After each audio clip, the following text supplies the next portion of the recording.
Eu não sei parar de te olhar, não vou parar de te olhar. Opa! Vamos para o segundo vídeo do assunto, dando um upgrade ao seu sistema biológico, a biota, microbiota do seu aquário. Ready? Bora!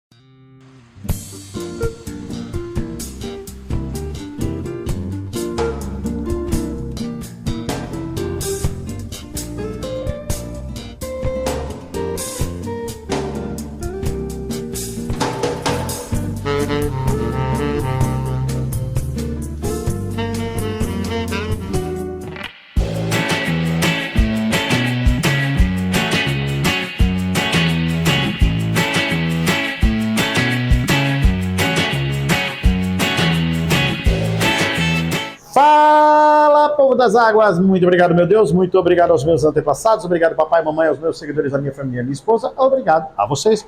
Um vídeo sobre incrementando a biota, areia viva, lama do mangue, blá, blá, blá, blá, blá. Deu tanta coisa o que falar e, é claro, a gente não podia deixar de trazer a parte 2, começando o ano aí com o pé direito, segundo vídeo do ano. É claro, lembrando a vocês, curso básico de aquarismo, clica aqui no link na descrição do vídeo e entre em contato com a galera da Aquibooks, solicite cupom de desconto. Lá também você encontra acesso ao grupo VIP Aquaristas Aquashow. Temos também o livro disponível, ainda edição de colecionador, aquários marinhos de recifes de corais, toda a linha de suplementos aqui Aquashow, agora com um novo rótulo, muito mais legível, mais fácil de ler, muito mais bem explicado. E também toda a linha de luminárias aqui Aquashow, incluindo a luminária híbrida LED com HQI. Traga uma vida para o seu, traga o sol para dentro do seu aquário. Olha só, no vídeo de hoje a gente vai dar uma continuação, porque o Alex Correia fez um apurado geral, fez um textão, né, bem característico do nosso querido Alex, né, Ted Ray, verdade? E eu faço questão de ler, sim, porque traz soma conhecimento. Contribuindo um pouquinho com o tema, é isso aí, Alex. Em todos os anos de aquariofilia marinha que eu tenho, diante de todas as diferentes experiências com coletas e com todos os diferentes tipos de sistemas que já montei, nunca tive nenhum problema com a introdução de parasita de peixe em nenhum aquário, também não.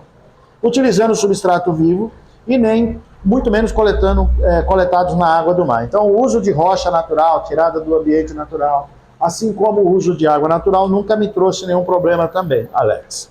Nunca tive problema com cianobactéria, nunca tive problema com doença bacteriana nos peixes, etc. Tais problemas, assim como outros, estão relacionados com a manutenção do sistema, concordo. Ou melhor, como o aquarista guia o seu sistema. A manutenção, a forma como ele mantém. Existe a possibilidade de introdução de qualquer tipo de organismo e pode acontecer quando se introduz água natural ou substrato vivo. Mas, seguindo algumas regras básicas, como já explicado em outros vídeos pelo Alberto e outros aquaristas brasileiros, como o Basso, etc., não tem erro. E, inclusive, você também. Você já trouxe bastante dicas a respeito disso. Contra fatos, não há argumento. Eu autorizo você a usar a minha frase. Ampolas de bactérias desnecessárias. Assino embaixo também, Ale. Existem alguns casos em que pode ser utilizadas, mas foge do foco aqui. É verdade. Nada a respeito da necessidade para tal ciclo. O pessoal comprando teste de amônia, teste de nitrito, teste de nitrato, perda de tempo e até de se falar nisso. Realmente. Preguiça. O aquarismo é atacado com um monte de testes completamente desnecessários. Pior são aqueles, né? Aqueles testes. Aqueles aí é que o negócio... Um fato real relacionado não somente ao método do Alberto, mas com qualquer tipo de método existente, é a manutenção do sistema como um equilíbrio parcial que se atinge em relação da combinação da química relativamente estável aplicada à presença da biota como um todo. E o balanço entre a introdução e retirada de nutrientes. Esse equilíbrio parcial, que normalmente é referido como maturação, que é o período de maturação, após o break-in period, né? Também é atingido principalmente quando a introdução de organismos, perturbação do sistema, é menor em número ou ausente do que a tendência dessa quando forçada a atingir a estabilidade. Portanto, fazer o plano do sistema e comprar os peixes e invertebrados a serem mantidos diante desse plano ajuda a atingir esse equilíbrio parcial mais rápido. Uma constante introdução e retirada de organismos no sistema é um dos fatores negativos para se atingir tal balanço e alcançar a tão almejada maturidade. Principalmente rocha, a gente vê muito isso, né? A exclusão de uma grande quantidade, ou adição de uma grande quantidade, ou de uma quantidade específica, né, de rocha viva, traz o desequilíbrio do ORP, o potencial de oxirredução, que também está ligado a isso. A introdução de diversidade de micro-organismos no sistema no começo da montagem acelera o tempo de maturidade do sistema de maneira significante. Claro, você pegar um aquário e montar, tirando rocha daqui e levando para sua casa e montando, a aceleração desse período é notória, né? Mas calma lá. Com o tempo, essa estabilidade é movida ainda mais para um sentido em que alguns organismos começam a prevalecer e outros a serem naturalmente diminuídos por seleção e pelos fatores particulares do sistema. Claro, a biota que está presente aqui, se eu tirar esse aquário e colocar em um outro ambiente, com temperatura média diferente, insolação diferente, nível de evaporação diferente, enfim, a própria mudança em si da distribuição das rochas, tudo isso altera. Existe um fator predominante nisso, que eu vou falar daqui a pouco, que é a relação à presença da luz ou não, tá? A incidência de luz ou não, né, nessa questão. É por isso que a injeção de microbiota favorece o sistema como uma espécie de reforço. Isso ocorre na natureza de maneira dinâmica, né? Bem dinâmica por sinal, e sem intervenção de aquarista no sistema fechado, como os aquários caseiros. Essa renovação torna-se impossível se você não utilizar nada de fora, não tiver acesso ao mar e etc. Por último, gostaria de mencionar que a troca de informação entre os aquaristas é o que ajuda a evitar a introdução de alguns dos organismos para evitar dar qualquer dor de cabeça. Sem dúvida. Conhecimento é tudo, né, meu querido? Problema com água são constantemente transferidos de aquários para aquários, principalmente seja pela ignorância ou pelo desleixo do aquarista. Claro, se você tem um aquário que está contaminado com um determinado tipo de alga e tira uma peça e leva para o outro aquário, a tendência é retrocontaminar o outro e, né, manter também o seu aquário ruim. Isso significa que devemos prestar bastante atenção quando adquirimos organismos providos de outros sistemas e, em caps lock, letras maiúsculas, sempre fazer quarentena antes de introduzi-los em nossos aquários. Por isso eu tenho um vídeo onde está escrito de quem é a responsabilidade da quarentena do peixe? Do aquarista! Independente da quarentena que o lojista faça, você tem que fazer a quarentena e os cuidados básicos do seu animal. Isso certamente é também aplicado quando nos referimos à transferência de substratos da água, sem dúvida. Dito isso, existem muitos poucos aquários nesse mundo em que eu diria que são completamente livres de pestes. Por sinal, vai vir um caso aí, eu vou falar para vocês, de um aquário que está com um gloves japônico. Eu nunca vi aquilo, gente, juro por Deus. Vou trazer aí para vocês. Um cliente de Brasília, do Distrito Federal. Uma hora a gente vai falar dele. Principalmente parasitas de peixes, que são vistos como uma coisa normal por muitos aquaristas no mundo inteiro. Eles acreditam que os cães não deveriam viver cheios de pulgas, mas não há problema se os peixes tiverem um sistema com parasita. Uma analogia interessante e inteligente. Não, o cachorro não tem problema, né? Não pode ter pulga, agora o peixe pode ter parasita, não há problema algum. Bom, ao contrário da natureza, muitos sistemas apresentam parasitas de peixe e outras doenças, assim como algas indesejáveis e outras pestes. Não vou nem entrar nesse papo de elemento traço, de testes, que se vendem hoje em dia. É uma vergonha. Cada dia que passa, nós vemos mais e mais aquaristas acordando para os fatos, porque contra fatos não há argumentos, ou não, porque muitos são chamados, poucos escolhidos. Isso é como uma moda a ser defendida com unhas e dentes para simplesmente justificar uma simbologia. É lastimável, né? Alberto, quando você entrou nos 20 minutos desse vídeo, eu estava começando a querer escrever um pouco e pensei que estavas começando a esquentar no assunto e ainda teria muito vídeo por vir. A risada é minha e é dele também. E tem gente que não gosta de vídeo longo. É que é muita coisa. Grande abraço, meu querido. Feliz ano novo. Ele me mandou isso, né? Foi o primeiro vídeo do ano. Meu amigo Alex, cara, a gente poderia, literalmente, numa conversa de bar, né? Onde você pede um suco, já que você não toma nada alcoólico, mas eu bebo.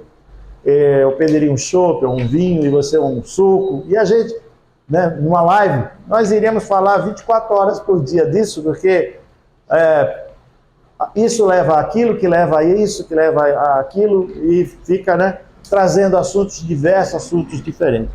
Alguns pontos que eu gostaria de trazer aqui, eu acho bem interessante, é que assim, é preciso tomar um certo cuidado, principalmente nessa questão de querer estar injetando constantemente biota, e não, eu vou para a praia, eu moro na praia todo dia, estou lá todo dia, estou injetando coisa. Não funciona bem assim, não é bem assim. O Alex comentou aqui no texto dele, a questão da seleção natural, que age de uma forma inteligente, a natureza não desperdiça nada. E situações específicas, né, levam a um desenvolvimento específico de espécies que se privilegiam com aquela situação. Então, não pensa você que se você tiver pouca luz no aquário, mas se você tiver nutriente alto, você não vai ter alga. Você vai ter um tipo de alga que, por sinal, cresce rapidamente, as tais diatomáceas, né, que vão tomar conta do seu aquário. E não pense você que você, simplesmente controlando os nutrientes e deixando uma luz de má qualidade, você vai ter, não vai ter problema com alga, vai ter coral legal. Não vai, é um conjunto, são diversos fatores. Porque se fosse, de fato, né, uma receita de bolo em determinados aspectos, a receita de bolo valeria num único vídeo. E não é bem assim, não funciona bem dessa forma. Existem regras, existem leis, né? Existe o bom senso, que junto com as regras e as leis, traz um resultado satisfatório. Em especial para quem gosta, eu estou indo agora a Paraty, aliás, esse vídeo deve estar saindo no dia que eu estiver lá, sabadão, acho, ou lá, ou em Ubatuba, enfim, vou estar nessa região aí. E eu já fiz aquele vídeo, comentei com vocês, do vídeo que a gente recolhe a lama de mangue. Aquela lama, se você fizer uma cultura dela, aquilo é maravilhoso. Aquilo, em especial, no que se diz respeito a bactérias denitrificantes, é um excelente composto. Mas você não pode estar usando isso à torta e à direita, achando que quanto mais bactéria, quanto mais luz, quanto mais circulação, eu já comentei isso aqui, né? Quanto mais circulação, melhor para o SPS. Bota um VAP. Né? Pega 3, 4, 5 VAP, joga lá em cima do aquário e castiga soprando a cara dos bichos. Né? Quanto mais luz, melhor. Pega aí um ano de 100 litros, um aquário de um cubo de 50, 125 litros, coloca um HQI de 1000 watts a 50 centímetros de altura. Ou mesmo, pega esse cubo e joga lá no sol, sem a devida refrigeração, sem a devida circulação, enfim, é um conjunto de fatores. Tá? Existem sistemas que a gente chama de minimizados. São sistemas que têm menos biotas naturais, menos substratos de fixações naturais. No geral, são aquários com RP baixa, né?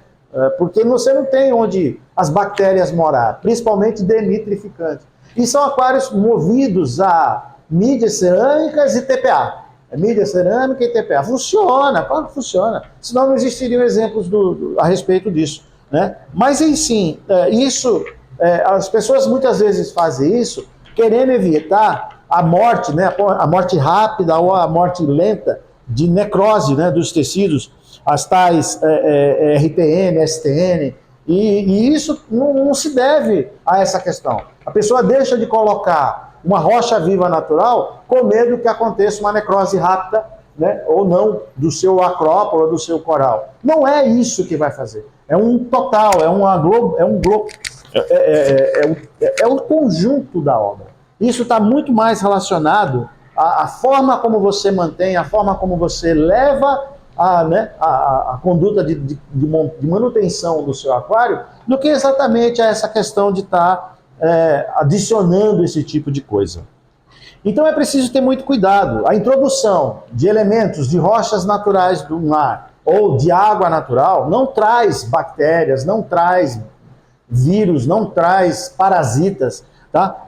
Não causa RTN, não causa STN. Isso é dado devido à rotina, a processos específicos que acontecem ao longo da vida do aquário.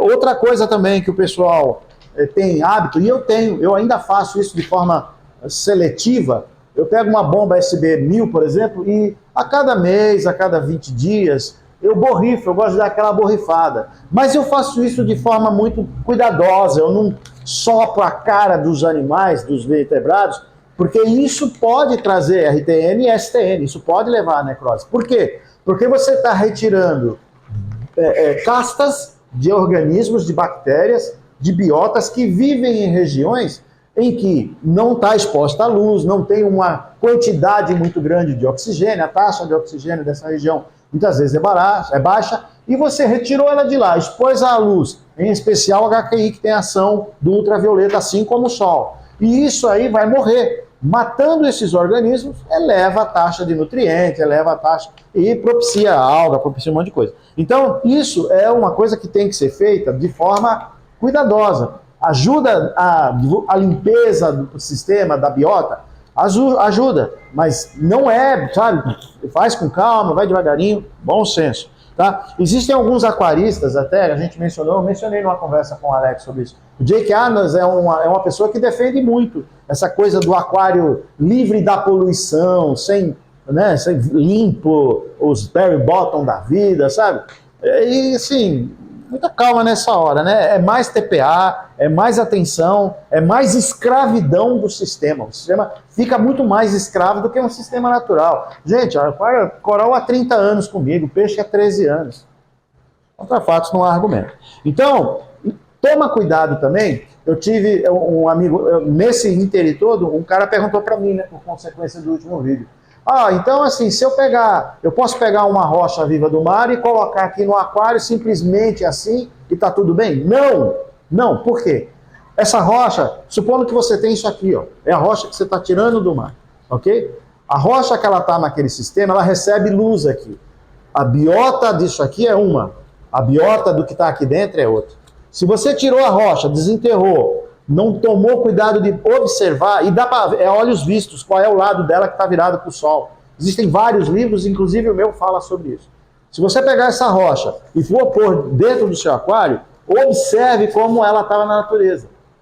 Então se eu puser ela de cabeça para baixo, não vai dar certo? Vai, mas você vai ter que adaptar essa biota que existia inicialmente na luz à falta de luz. Com isso, o bicho morre, nutriente, e vai elevando. Então, a mesma coisa se dá. A biota que você tem no SAMP não é a mesma da biota que você tem aqui.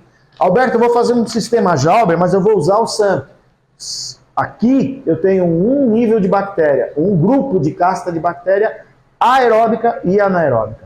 Ali eu tenho bactéria aeróbica e anaeróbica, mas não são as mesmas. Existem aquelas que habitam, que faz a intersecção dos dois biótipos, né? Dos dois biomas, perdão. Mas isso não significa que 100% do que está lá está aqui e vice-versa. Não funciona dessa forma, tá bom? Então, até por consequência da luz, isso muda. Também muda a questão da biota da superfície da rocha, que está exposta à luz pela ação UV do sol. Se o seu aquário não tem HQI, é só LED, você não vai ter esse benefício. Tá? Essa necrose, essa pegada natural que você tem, como se estivesse expondo o teu animal a uma evolução de 60 milhões de anos, numa estrela que se chama Sol, e os LEDs, está longe, está anos-luz longe de ser uma reprodução do Sol. Né? A gente sabe disso, isso não é blá blá blá. Isso é fato, isso é ciência, tá bom? E finalizando, eu vou tentar achar aqui e vou trazer para vocês duas imagens, tá? Eu vou falar, se não der certo a edição, eu corto e faço, vejo o que eu faço, aí me viro, se vira nos 30, Alberto Macelar. Essa é uma foto tirada de um cenário natural, no fundo do mar. Eu não preciso nem ver, eu estou aqui com ela na minha cabeça, porque eu sei que todas as vezes que eu vou olhar e vou procurar, está assim. Dá uma procurada no YouTube, imagens de Okinawa, Recife de Okinawa, no Japão. É uma coisa, meu Deus, parece que não tem água dentro do mar. É uma coisa extra. Eita, nós, vamos lá, tá dando problema aqui, esquece. É uma coisa maravilhosa, espetacular. Essa rocha que você está vendo é uma rocha natural. A próxima aqui, ó, uma rocha retirada de um aquário. Perceberam a diferença? Você pega uma rocha viva, natural no mar, a quantidade de esponjas, de poliqueta, de micro-organismos, de algas, é um erro chamar um recife de coral de recife de coral. Recife de coral tem que se chamar recife de alga, porque até o coral, a maior parte do coral que você está vendo, são as algas zooxantella que faz a simbiose, que dá a cor, entre outras coisas, né, e trata o coral. Então, você tem 90% de um recife de coral é alga. Então, combater a alga do seu aquário, se você não souber como fazer, é dar veneno pro mocinho, querendo matar o bandido, entendeu? Então, toma cuidado com isso. Esse assunto dá para falar muito, esse negócio de upgrade em biota, em biodiversidade. Olha, isso é assunto, como eu falei aqui, brincando com o Alex, num barzinho da vida aí, era assunto para 2, 3, 4, 5 dias. Mas, enfim, não dá para a gente trazer tudo. Eu vou tentar trazer mais coisas, façam mais comentários e a gente discute mais nos próximos vídeos. Não esquecendo, hein? Clica na descrição, curso básico de aquarismo, solicite o cupom de desconto para a galera da Kibook, lá também você encontra ingresso ao grupo VIP Aquaristas Aqua Show, grupo do WhatsApp. Temos também aqui o livro disponível para enviar para todo o Brasil, aquários, marinhos, recife de corais, montagem, manutenção, edição de colecionador. Terceira fornada, hein? E que mais? Luminárias Aqua Show, luminárias Aqua Show, agora com sistema híbrido, né? Onde você tem a combinação da beleza com a funcionalidade. Fechou? Vem cá, Ted. Vem cá, Ray. Eu estou aqui com um espectador. Quer aparecer nos vídeos, não? Não? Então tá bom. Muito obrigado, meu Deus. Muito obrigado aos meus antepassados. Obrigado, papai, mamãe, aos meus seguidores, a minha família, a minha esposa. Obrigado a vocês, pessoal. Tchau, até breve. Fui, mas com toda certeza eu volto. Tchau.